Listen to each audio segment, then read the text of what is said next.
to grow for it.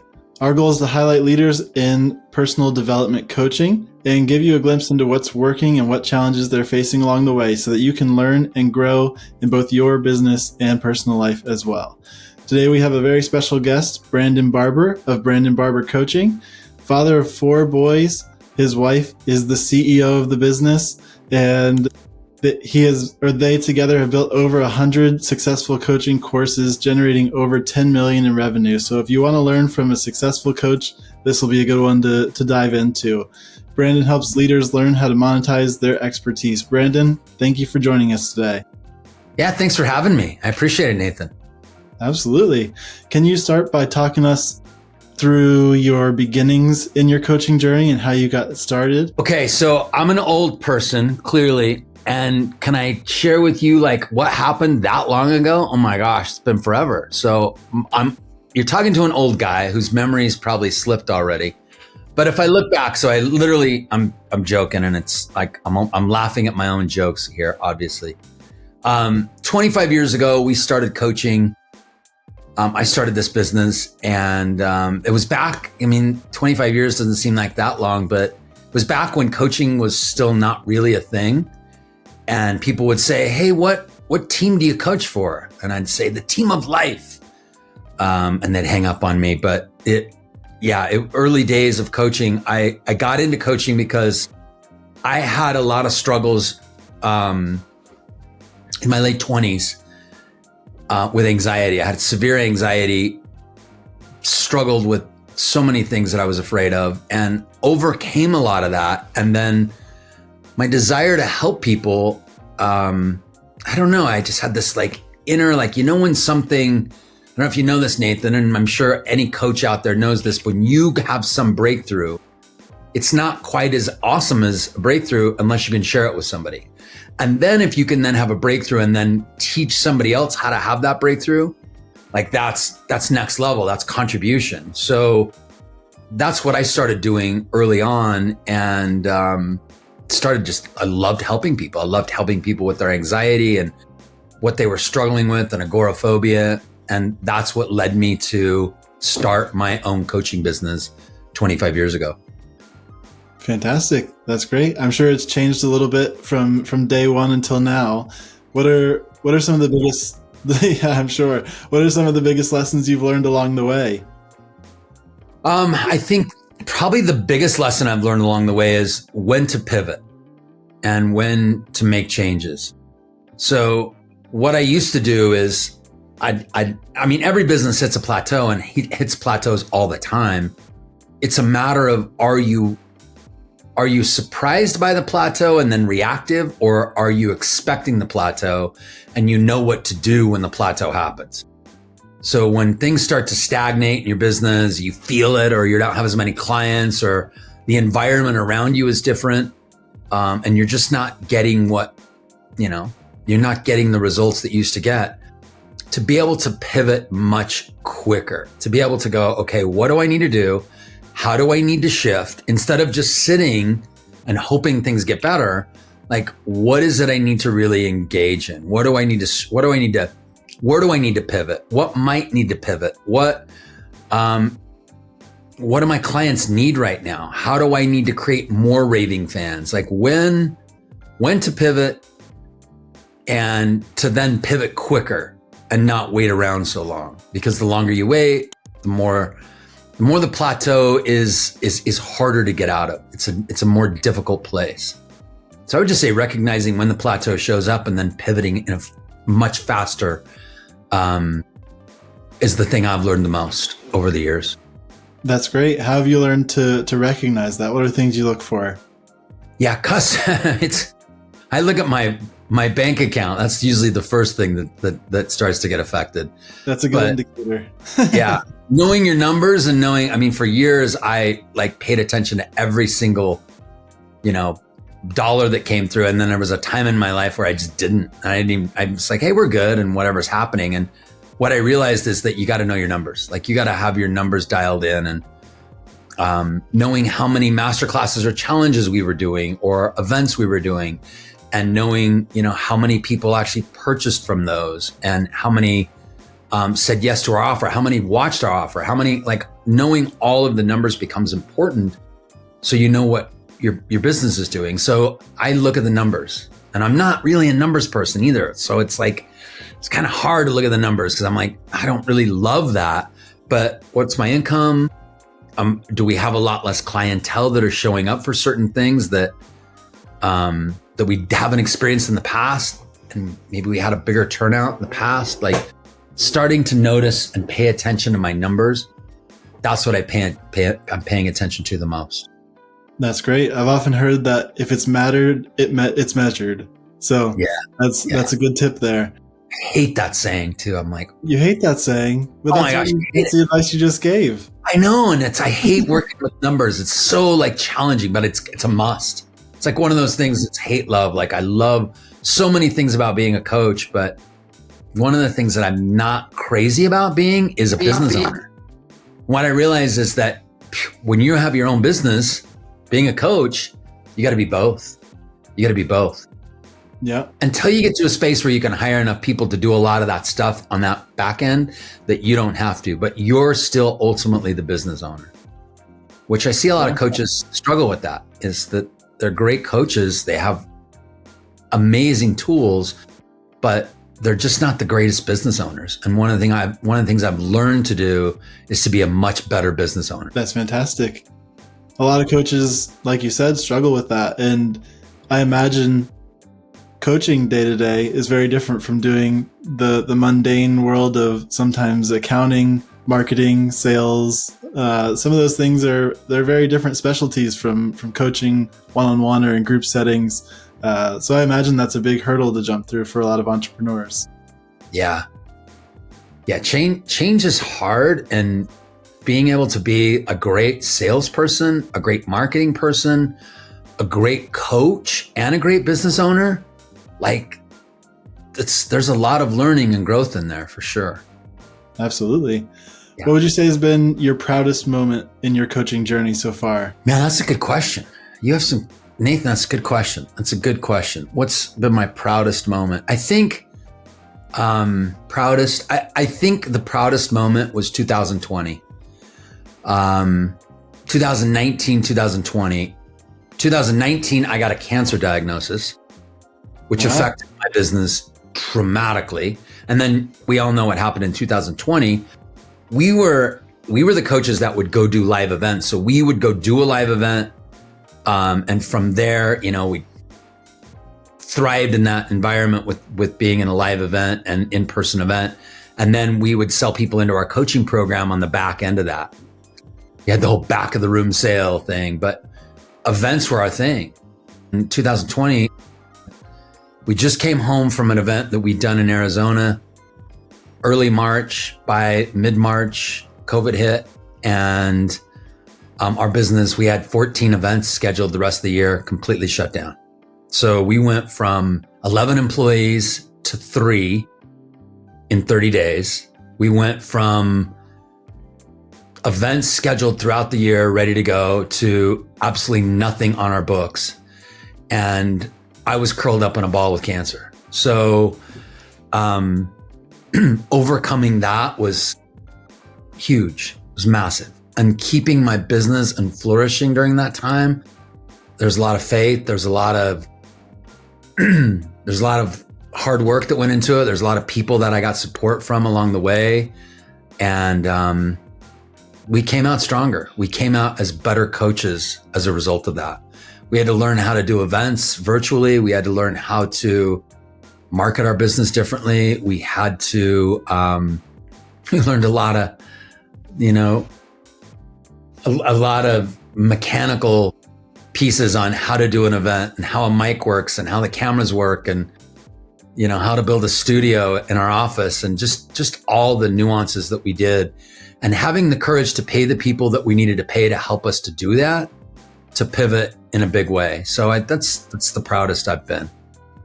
What would you say going through that was a big mindset shift for you? Because I'm sure that was a huge change that really made you rethink things. It made me focus more on my client's outcome, for sure, than as far as business goes. I got really focused on my client's outcome more than I'd ever done before.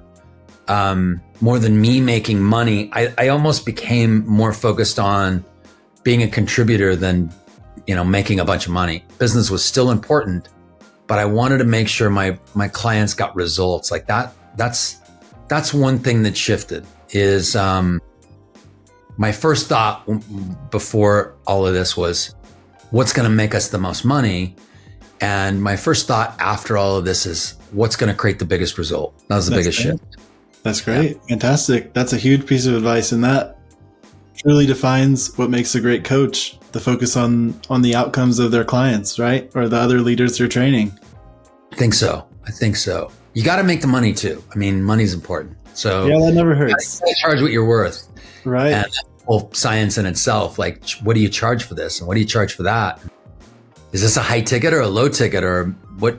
How do you know what's what? Like, navigating that was an interesting process as well. That's great. Can you dive into that a little bit more? Yeah, I think what I always heard was, you got to charge what you're worth. And it's like, well, I'm worth a lot, so I should charge a lot. But if you don't provide a result to someone, a clear return on their investment, it's a lot harder to do. So what I realized is that there's, some key markets that we're looking at right now. What are the key markets? We have relationships, we have wealth, and we have health. Those are the three main areas. And me, I was a mindset coach. So where did I fit in? Like, where did I place myself? I had to get really clear about, where am I helping people with their mindset?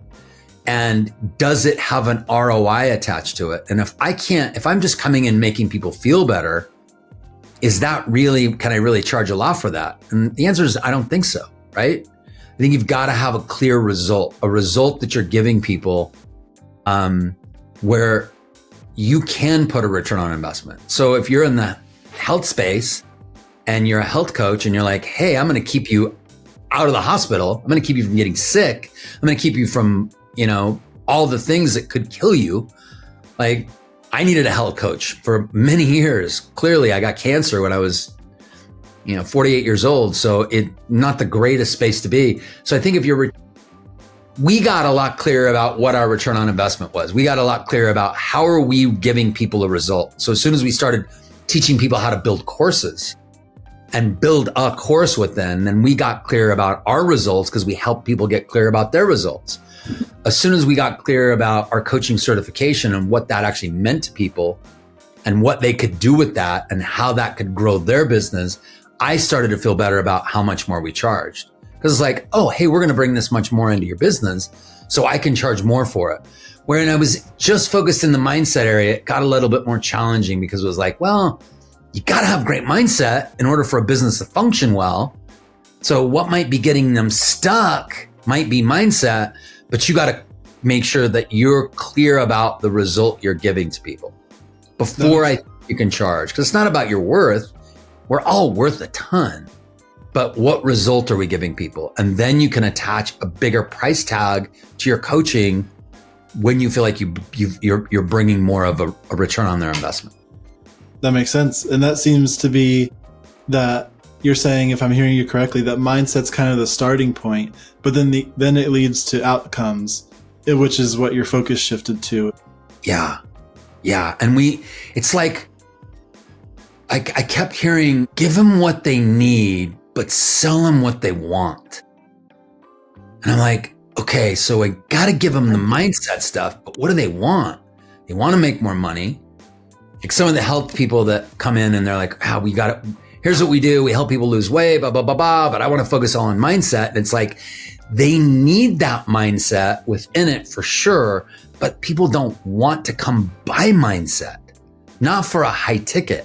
They want to lose weight. They're like there to lose weight, or you solve some health problem of theirs, or you're giving them a direct result. That's what people want, but then they might need the mindset. So with our coaching, mindset's a big part of what we do, but I don't spend a lot of time promoting that. I promote our result. Like, we're going to create a course. You're going to create an 8-figure course, or you're going to create a coaching process where you teach people how to certify other coaches within your coaching program. So you can make more money. So teaching coaching certification, like that's a result. Now, along the way, do people need mindset stuff? Absolutely. They get stuck and they're like, they don't take action. Their fears come up, their worries, their concerns. So then we give them what they need within that, but we're not necessarily selling them on that. Yeah, that's marketing gold right there, what you just said. So to sell them what they want, but give them what they need. That's fantastic. Totally. What about if you had to pick one thing that's driving the most growth in your business right now, what would you say that is? What's driving the most growth? We market, most of our marketing comes through masterclasses and challenges. And so we do masterclasses and challenges, and those are our marketing events. People come, they see us, they feel safe with us, they see what we're doing. We deliver a system. They create breakthrough in 5 days with us. But then we make our core offer, like our core coaching offer. That's either a coaching certification or it's our 8-figure course creation that we're doing right now. Then we give them an offer and then people enroll into that offer. And so what's creating the most growth is our marketing events, our masterclasses and challenges that we're doing. That's great. A lot of coaches probably don't, or I guess start out probably thinking about the one-on-one coaching, the group coaching, and don't think as much of the potential for online coaching possibilities. Can you talk through how you started to envision that, travel into that realm, and what you've seen as results, what people can expect through that? Yeah, I remember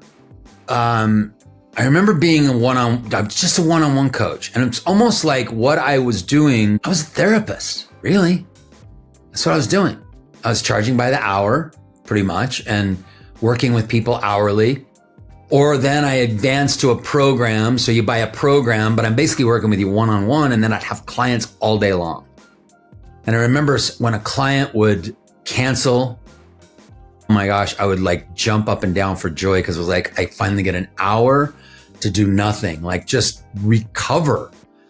And that's when I realized to make a bigger impact, you can work one-to-many and not just do one-on-one. And I still do to this day. I have one-on-one coaching, but I can charge a lot more money than I used to, for sure. So we still do one-on-one, but we do a lot of one-to-many. And I love when you can coach. There's 275 people online in a Zoom room, and they're all learning from you, and you're coaching them and teaching them. I mean, that's a really cool process. That's a cool process. I don't have to leave my house. I can wear my jacket and a shirt and have shorts on, right? Yeah. So it's like I can teach from my house. I don't have to rent a car. I don't have to, I don't have to do all this stuff. Live in-person events are still fun. I still love doing them. We do, 1 or 2 a quarter. But coaching people, online. And then when you can create a program that's so solid, that gets such great results, that now you can automate it and then have people do it on their own. Never as fantastic as doing it with you. I'm not a massive fan of DIY, but if you have a program that's so good and delivers such good results, you'd be doing people a disservice by not having it online as well and just having it automated. Because a lot of people like to do things on their own, and the times that you offer your ability to coach may not work for somebody. There's people in Australia right now that are just waking up. And so it's like, hey, to be able to be all you can be for the world is to have a course that gets results and then have different versions of it. Have a high ticket offer where you give more one-on-one and more help, and then sort of a medium ticket that's more of done with kind of along with you, and then a lower end product that this is, I say lower end, but low ticket. This is a DIY done with you, done for you in that order. That's fantastic. I can definitely tell you've had some serious thought on your business strategy. Very helpful for people just starting out. You have to pivot. a number Absolutely. of times, then you get good at it. You get good at it for sure. That's great. What would you say on the flip side is the hardest part of running your business right now? The hardest thing of running my business is knowing when to stop. I could work my business morning till night. I could work it every day, morning till night. I could work at weekends. I love working my business. It's fulfilling. It meets all of my needs at a high level. So yeah, like my son just asked, hey, let's go throw the football, Dad. And it's like, taking time to do that stuff, taking time to still go enjoy what I enjoy doing, and fishing, and, taking weekends off. And that's the biggest struggle in my business right now. What is it that you think, is it right now that really bogs you down, or that causes that? I don't know if I get bogged down necessarily. I love working, and I don't take the time sometimes to like go do the things that I really like. It's, I think there was a time in our business where I got, it was the people weren't showing up. I mean, let's face it, right now, we're in a trust recession. People don't trust as much as they did 6 years ago. If I was going to host an event online, I'd have 10 times the amount of people that show up today. And I think that's probably pretty accurate across the board. We just don't have as many people show up to stuff because people don't trust. And I got maybe a little scared in that space. Like, oh my gosh, if we ever get to a place where we're in that space again, like, I don't ever want to be there. So make sure I'm on top of everything as much as I can be. And I want to stay successful. So I get sometimes a little worried about not working my business because somehow that my business might go away, or I might not have as many people show up. I got to stay more engaged. And it's just not true. We have clients that register and sign up for our stuff while we're sleeping. It's because we have things automated. We have AI running some things. We just work a lot smarter than we ever did. So I need to let go a little bit of that control. That's fair. What, so you say that trust is harder to get these days. Why do you think that is? I think COVID had a bigger impact than we realized. I think I think people went into a state of languishing, which is kind of like, why bother? And they haven't fully got back to a place of commitment. And I think the other big piece is that we just don't trust the world around us. I think we're in information overwhelm. We get more information on a daily basis than a person received in a lifetime in 1900. So information overwhelm. We're being attempted to be sold 82 times a day. I think that is all a piece of what's created this trust recession. Yeah, that makes sense. And it may be the same answer that we're already talking about, but what has been your biggest challenge with attracting or keeping customers in this past year? I mean, attracting customers, I think we have a really good model. So I don't think we have a real issue around attracting customers. We've got a pretty good model that's happening. Keeping customers, we keep our clients pretty well. I think it's, I don't see that as a massive struggle that we have today. It used to be a constant struggle. We just got dialed in. We get dialed into our systems. I think too many coaches wing it. Hey, let me wing it. And I'm a great coach and I talk to people really well.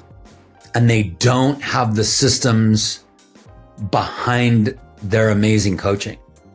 And without the systems, without the marketing strategies, without the structure in place, I think coaches stay stuck trading hours for dollars. And I think the people that thrive today, the coaches that are thriving today, they have learned how to package their expertise, get results, and position themselves as the go-to authority in their space. And those coaches are thriving, but they have a system, they have a structure, they have They have the pieces behind them. And I think for years, as a coach, I did not have those things. I just showed up and thought, if I just work harder, then, well, I have more word of mouth and more people will show up and people will like me and they'll get coached well. And you gotta have the systems and structure behind it all. That's great. And what difference did that make for you and your family when you, I guess, went from the grind, if you will, to developing systems that generate dollars in your sleep? My gosh, I wish I would have had it 10 years ago when my kids were all younger and they wanted so much of my time, and I was coaching 3 baseball teams and trying to make my marriage work and all of that. Like, I wish I would have had it then. But I have it today. But now I'm an empty nester, but my wife I got to retire my wife. So she's working with us. So she's working in my business with me. So we get to work together.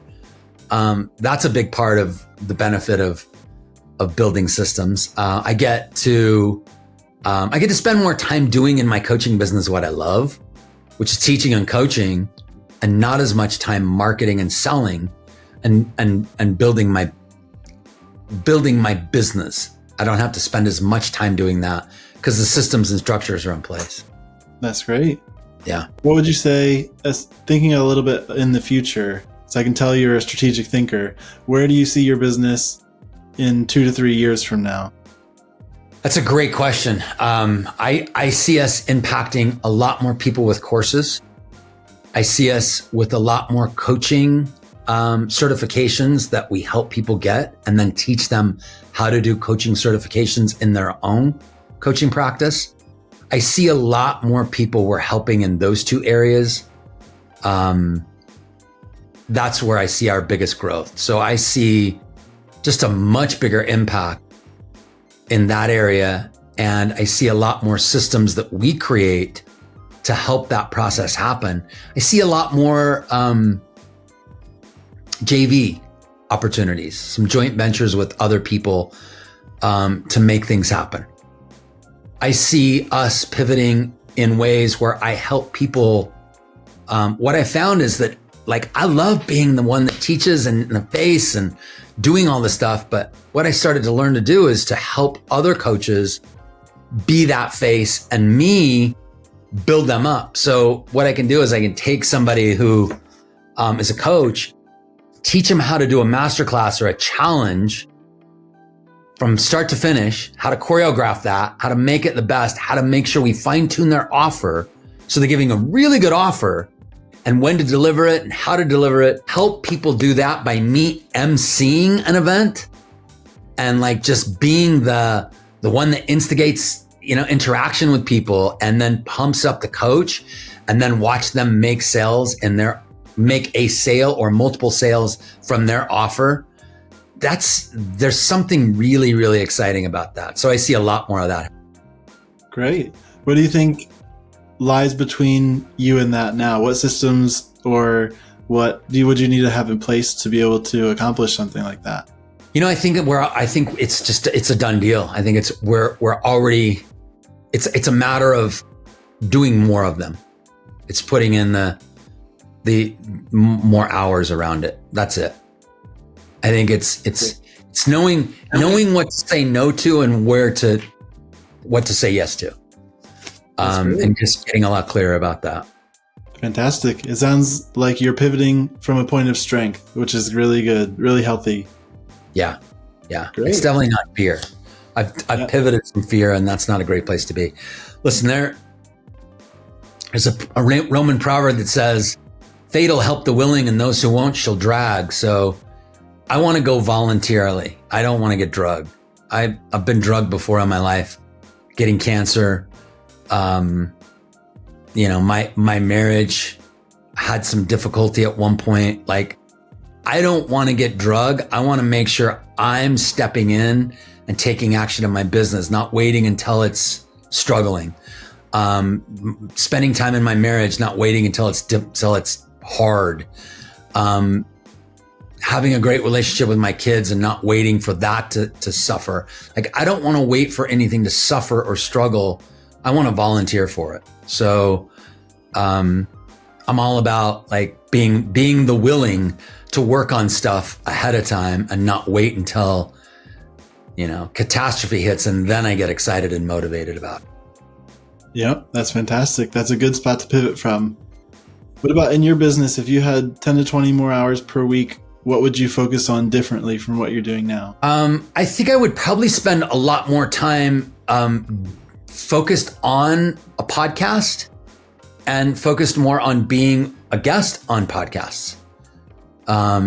So if I was going to spend more time, that's where I'd spend more time. Great. Well, glad you're here today. Already accomplishing that. Yeah. Yep. It's my second one. So it's my second one today, but it's only my second one this week. So it's not like doing 2 a day, but I would definitely do a lot more. And I would have a lot more guests and I'd run my podcast. Fantastic. I know one thing you already kind of touched on a little bit that I want to dive into a little more is, how do you see technology and automation playing a role in your growth over these next few years? I know you've mentioned that it's already been a big contributing factor to your success. So maybe could you talk a little bit about how it's already impacted your business and then where you see that going in the future? Yeah, I mean, I think, this goes beyond just having a note taker. That's a game changer. As soon as I had a note taker come in and AI was taking notes for me, I wasn't having to send a message to all my clients afterwards that said, here's a recap. And some of the things that it found that was just, it's like, oh yeah, we talked about that and the takeaways. So that was a game changer when that happened, having a note taker as part of the process. And then of course, using ChatGPT and having it come up with titles of things and, that became a game changer. But now what we're looking to do is to have AI run. So I have AI generated. I have a piece where I can say, hey, go create this. Here's everything that somebody told me about what they're doing. Turn it into our course system, our 8-week course system or 12-week course system, and pull out all the modules. And it can use the system that I've dumped into that AI around that, so it can spit out exactly how I want people's modules to look, with the outcome and a worksheet with it and all of that. That's a game changer. But now we're looking at where we'll actually have multiple tools. So we have, 150 different tools you can use and putting them into an AI process. And then when they're on a phone call with somebody who's having some certain struggles or challenges, you could type into this software or this AI, hey, here's the challenge this person's having. What tool is best to use right now? And then have, the tool spit out at you. Use the 6 human needs or use the, limiting beliefs or rules, no rules, or the triad, or I'm just thinking some of the things that we use. But to have that process tell somebody exactly what tool to use, I think for some of the new coaches that I'm working with that are just getting into the coaching industry, that's a game changer because they're like, gosh, how do I help these people? And it's like, if you have that tool at your fingertips, then it's like, here you go. Here's what they're struggling with. Here's a tool. So that's how I see AI helping us immediately. And then, oh my gosh, it seems like every 2 weeks, there's a new way to think about how AI can help you and run things. Absolutely. It's developing at a pretty rapid pace right now. My gosh, so fast. Yeah. If you had to coach yourself at your younger age, the beginning stages of your journey, what would be some of the biggest lessons that you give yourself? Back to pivoting, like pivot faster, pivot faster, pivot faster. Like discomfort is your greatest teacher, and welcome discomfort whenever you can. The level of uncertainty that you have in your life and your business, when you can welcome that and see it as an opportunity instead of like this dreadful, awful, horrible thing, I think that's the game changer. That's great. That's what I would tell myself. Very good advice. Can you walk me through kind of how you developed your certification process? And yeah, I guess we'll start there. Yeah, I stayed away from it for years because I thought, who am I to certify somebody? Until I realized all certification is you're certified. Now, what do you give people when they're certified? So we literally give them the way in which we coach. So the concept of validation is making sure people are noticed, heard, and understood. And I think there's a whole process around that. So when we certify someone, we give them the tools to coach at a deeper level, but then how to run and launch a coaching business in a professional space. And giving people the tools to learn how to create a really solid offer, to teach them how to do a marketing event that's, foolproof, and you keep people around and you get better results. You get more people buying your programs. That's what we're teaching. And then giving people the actual tools to have their own certification in their own coaching program where they can certify people with what they do. And then doing a lot of done for you stuff. So we give people a lot of our modules. So we'll help people build out their course or module, and then we'll give them modules that are ours that we've used. We'll just give them to them. Hey, use this module. This is a good place to use this, limiting beliefs, use this module. So that's our coaching certification process. That's what we walk people through. And then you become certified of, coaches who have generated over 100 courses over, the last 25 years that have generated over $10 million. We've worked with over 1 million people. We've been on over 300 stages. We've done over 300 events. We've done over 150 masterclasses and challenges. So we know what works, we know what doesn't. And being able to give people that kind of certainty when they come in and then certify them as our coach, that's what we're doing today. And I think it lends a lot of credibility, and it boosts confidence in coaches tremendously. I don't even know where I would be if I did not have some of the people that taught me. If I didn't have Tony Robbins, like going through Tony Robbins' process early on and learning how to be a master coach for Tony Robbins. And I'm thinking about some of the other programs that I became a facilitator in. Like, those are game changers because I didn't know what to create. Like, I wasn't sure what was I going to create. I was able to model what they did and go out and help people until I made up my own. And that was big. And I think that's where certification has a big role, is model from other people, borrow from the coaches who have gone through it and walked through it and know what they're doing, ins and outs of that. Model from them through certification, and then you'll have your own. Then you'll have your own stuff. Eventually you'll start to create your own. What I see a lot of coaches do is they start from scratch and they start building a coaching program.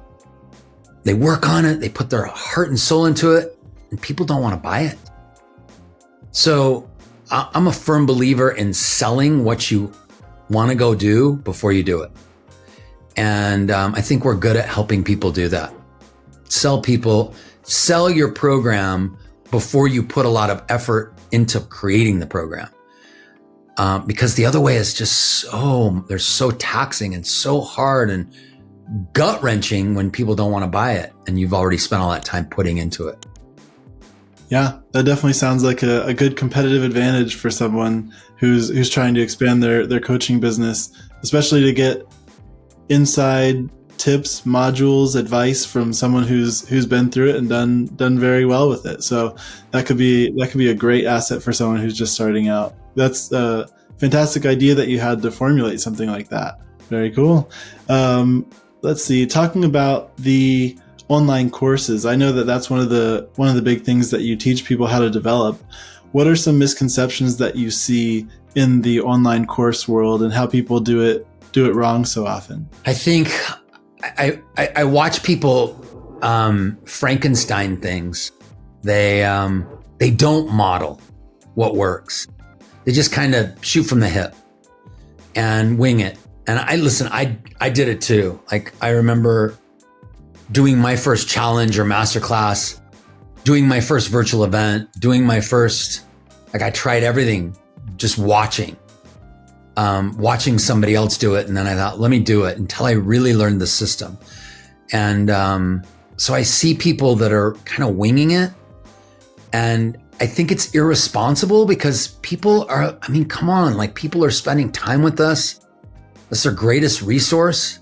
So if you're going to be a coach that takes somebody's time, make sure you have a system in place that not only helps them have more certainty about what you're bringing them, but creates more certainty in what you're delivering, so you can really bring the goods and not just like a good discussion for somebody. I did that for years.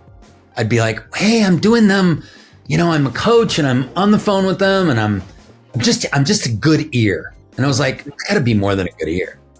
I gotta be more than a good sounding board. I gotta deliver this person massive results. Like, that's my responsibility as a coach. So I see a lot of people that they're not following a system or structure. And I think it's an injustice, because then you have a coach on every corner, kind of all doing the same thing. And that probably hurts the credibility of the industry as well, if people buy into coaching programs that aren't that great. So that's a good selling point, a good reason for people to learn from people who are doing it well. I think it's critical. Yeah. I think it's critical. Great. Well, I guess I'll leave you with this last question, Brandon. Where's the best place for people, our viewers here, to reach out to you if they want more information or want to hear more about your programs, get involved in what you're doing? Yeah. So we have different events that are happening all the time. We're doing masterclasses and challenges. We have our courses that we've created. We focus on in 3 key areas. All of that stuff is at brandonandmichelle.com. So we've officially rebranded ourselves. We are no longer Brandon Barber Coaching. We are brandonandmichellebarber.com. It's my wife and I together working this business. So brandonandmichellebarber.com is the place to get everything. Once you go there, you can see the courses that we offer, and it'll show you about all our upcoming events that we're doing. There's some free stuff that we give to people, some things that are out there that are gifts that you guys can come check out and use anytime you want. That's great. Well, thank you so much for joining us today, Brandon. You're very insightful, and I'm sure some of these tips and perhaps even some of these courses will be really valuable for some of our audience to jump into. So thank you for offering that. Thank you for sharing your wisdom and just being vulnerable with us today. Yeah, thank you. I appreciate it. Thanks Absolutely. a lot. Thanks, Thank you, viewers. If you found value in this, please leave a like and subscribe, and we'll see you next time here on another episode of Grow For It. Thank you. Thanks, Brandon. Thank you.